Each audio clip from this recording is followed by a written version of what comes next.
Welcome to the question of the day. Today's question is from Dale in Texas.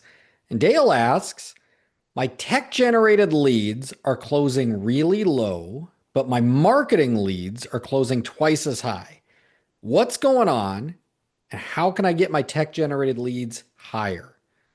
That's a great question. And that's an intriguing question because I think what Dale's referring to is it should be the other way around. Tech generated leads should close higher than marketing leads. Because when you think about it, like tech leads, we've already been out to the home. Not we, the salesperson, but the company has been out to the home. There was a technician out there. So they've already established value in us as a company. And there should have already been some value established as to why I'm there. I'm there because they're looking at a replacement option. And so that tech got me teed up to come out there. And so because of that relationship, because that customer's already like half bought into the idea, like those should close at a much higher rate than just a fresh marketing lead. Because a marketing lead, on the other hand, would be customers calling directly to get a replacement, and I'm going directly out there. So we haven't had anybody out there. They don't know about us as a company. They didn't have a good experience with anybody previous to me. Also, if they're just calling in for replacement, they're probably calling a bunch of companies. And so they probably got a bunch of companies coming out. And so they're more likely to be shopping around. They're more likely to be price conscious. And so maybe going with the cheapest option, which isn't going to be us. And so there's all these other hurdles that come with a marketing lead. And so because of that, we typically see tech leads closing at about twice the rate that a marketing lead will close at. Also, with tech leads, there's a speed to lead component to this as well. That if we get out there right on the heels of the technician and we have like a hot handoff, they're in buying mode. Like they're saying yes, they just got to figure out the solution here. Typically, if we can get out there that same day, these leads will close at 83%. Like 83%, that's a really high closing rate if we can get out there the day of. But that drops every day after that. So if this falls to the next day, the urgency dies down. And so we're not in that frame of mind anymore. By the next day, it drops to 50%. By the day after that, 25%. And after that, I don't even know what it is, but probably much less. And so, but it goes from 83% to 50 to 25 and less. And so there's a speed to lead component here. So I think that's what Dale's referring to is like, this is backwards. Why are my marketing leads twice as high as my tech generated leads? And so, man, I wish I had a silver bullet that I could say, yeah, hey, here's the problem here, but I don't. If I was there, I would love to dig in and start exploring some avenues to see what this could be. So that's what I'm going to go over here. I'm going to go over like if I was there visiting you, what would I do? Like what would be the order of operations I would investigate this to figure out what's going on. So first off, I want to look internally. I want to look at myself first. And so I would be doing a scorecard on my process, right? So I'd be looking at my process as soon as I get done with a call, going through the scorecard, scoring what went well, scoring where my opportunities are. I want to see where my opportunities are at. Like, am I executing that process at a high level? And I'd probably even start doing this on some tech generated leads and some marketing leads. And I would keep them in separate piles. And then I would go through and I would look like, am I doing anything different on these calls? Do I do anything in the marketing calls that I don't do in the tech calls or vice versa? So start looking at those opportunities. Secondly, I'd get a ride along, right? Like get a sales expert, so like a sales coach or your manager, like not just another salesperson. Maybe in a rare case where it's a veteran salesperson who has a lot of sales experience and does it exactly the way that we want it done. A lot of salespeople are off doing their own thing. That's why I don't want another salesperson out there. But get a sales expert of some caliber to ride along with you. Get that second set of eyes on your process. And they're doing the same thing. They're looking at what's working, what's not working. Are we maximizing our process as much as we can? And I'd even get them to ride along on some tech calls and some marketing calls and do the same thing. Like fill out those scorecards and put them in two different piles and look, is there anything different? Am I handling these calls any different? So that'd be the first thing I start looking at is, am I handling these calls different? And I would do that through my own scorecards or getting somebody to ride along with me. I guess the second thing I would look at would be that time component that I mentioned. Like speed to lead is a real thing. How quickly am I getting to these leads? So if I'm getting to the marketing leads a lot faster, then I may be establishing a speed lead with them. But if the tech leads are getting bumped behind those marketing leads, well, then I'm starting to go down that path of 83%, 50%, 25%. And that would be different. So at a company level, I'd want to prioritize those tech generated leads because they close at a much higher rate. Like I'd even bump a marketing lead back just to run a tech lead if I could run it the same day. And so I would investigate that speed to lead. Am I running those tech leads? Are they taking priority? I'm running them as fast as I can, and they're not getting bumped behind these marketing leads because that could cause lower performance in the tech generated leads as well. Maybe the last place I would look, and I want to be very careful how I phrase this. The last place I would look is I would look, how are the leads getting teed up? How are they getting handed to me? And I want to be careful with this because I don't want to go around pointing fingers. I don't want to bust into a service meeting and say, hey, you guys all suck. You're giving me crappy flips, because that's like the most cliche sales thing to do ever, is blame everybody else, right? But if I looked and my process is pretty darn solid, I had ride alongs and they vouch my process is pretty darn solid, and I'm getting to these tech leads quickly, I may start investigating how are these things getting teed up. And here's how I would do this. I wouldn't do this myself as a salesperson. I want to stay away from this, but I would very respectfully and conversationally with my manager bring this up. Like, could this be happening? Could it be the way that the tech leads are being set up? Because what I want them to do is I want them to connect with the service manager and do a little investigation, but all in the mindset of, how can we help? How can we help? How can we better communicate? How can we bring the two teams together so that the right hand knows what the left hand is doing? So that these techs, it's a seamless transition right into these salespeople, that it just flows from one process to another. And I don't want any friction between that process. So I want to approach it with that mindset of, how can I help? Not pointing fingers of, you guys stink and it's hurting my sales numbers here.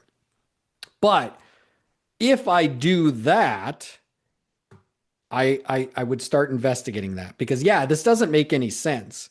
If I have a rock star process, my tech lead should be higher, and this is flipped for some reason. So it may be the way that they're getting teed up. I'll give you an example. So I was at a company in North Carolina, and a pretty large company. And I was noticing the whole team had this problem, that the tech leads were pretty low and the marketing leads were pretty high. So I started riding along with the sales team, and they were pretty darn good. Like, they were executing a solid process. And so that led me to believe, like, these marketing leads, that they can sell. Like, the marketing leads are showing me they can sell. They can take a completely fresh customer and they can sell. And so I was like, what's going on with these marketing leads, right? Well, I also started to notice on the ride alongs, customers didn't really know why we were out there. They would say things like, well, I don't know, the guy just said you would come out and give me a quote on a system, right? Like, but they didn't really know like why they were getting quoted on a system. They just knew, hey, somebody was coming out. So it seemed to be like we were just going around delivering the free, no obligation quotes. And that's a tough hole to dig out of when you're a salesperson. And so I was intrigued that so many customers seemed to not know why we were there. And so I started investigating more with the service manager. And what I found out was the technicians, they were spiffed on flips that the salespeople ran the same day. So the company, what they were trying to do, and this is great what they were trying to do. They were trying to encourage technicians to flip to get the salesperson out there same day. And they were spiffed on if that salesperson could get out there same day. They were not spiffed, however, if it actually sold. And if it went to a second day, they weren't spiffed at all. So all they cared about was getting it flipped and flipped for that day. So often the tool they would rely on would be, hey, and I'm going to have Joe come out here for a free no obligation quote. He'll be out here, in 30 minutes, something like that, right? So they would get a lot of flips, they would get a lot of spiffs, but really it was hurting the company because most of these flips didn't have a lot of value built into them. So the salespeople were out running these calls and it was a free no obligation quote. Customer doesn't even really know why you're there or why they should replace. They just wanted their free no obligation quote. And so we had to do a little changing around there. So I met with the service team and worked with the sales team when we brought the teams together. And in that particular situation, we changed how the technicians were spiffed so it better aligned with the long-term company strategies. But that's one example of where that was happening. But you want to be very careful how you approach that. Because I know all you salespeople listening right now, you just heard that whole part and you were like, yep, it's not me, somebody else. So don't do that. Don't do that. So how do you solve this, right? Like, let's say maybe our flips are not as strong as they could be. And so how do we solve that? Well, like I said, talk to that manager, talk to your manager to talk with the service manager, approach it with a help mindset. How can we help? Once we do that, there is an exercise I do, and I'll go over it at a very high level. If this is a situation with your company, reach out to me. We can go at a very specific level to your company. But at a high level, basically what I do is I bring everybody together for a sales and a service meeting combined, right? And I very carefully space everybody out so that I've got the sales people dispersed amongst the service people, because I want these to be groups of sales and service. I want everybody to see we're a team and we're working together, right? There is no sales and service. There's no silos here. We're working together to solve this problem. And I really hit three big areas. The first area I hit, or objective I hit, is I just asked the question, why are flips important? Why is it important? And I even break that into three. I ask, why is it important to the company? Why is it important to you, the employees? And why is it important to the customer? And what I want to accomplish there is I want everybody to know this is important. This is a win-win-win scenario. The company wins from this, employees win from this, and customers definitely win from this. But I want to get past anybody that might have biased that, oh, we're just trying to sell them stuff. We're just trying to sell replacement opportunities. No, this is important, right? Like this benefits all three of us. Okay. So it is very important. And that leads into number two. I go over what are the triggers that you see? The triggers. What are the things that you see in the field that when you see that triggers, hey, we should probably be replacing it, right? Kind of like a doctor. Because as a technician, you're the doctor, right? Customers don't know any of this stuff. If they did, they would do it themselves. But like the doctor, I go to the doctor.